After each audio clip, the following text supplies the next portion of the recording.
சேற்று தண்ணீரில் மலரும் சிவப்பு தாமரையில் சேறு மணப்பதில்லை, பூவின் ஜீவன் மணக்கிறது.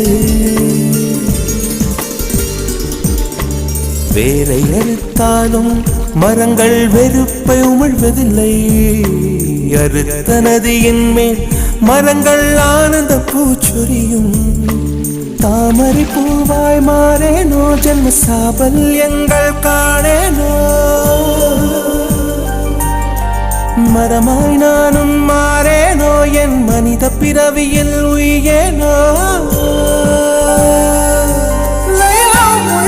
பருகும் வண்ணம் வெள்ளை பனித்துளியாகேனோ. மூங்கில் காடுகளே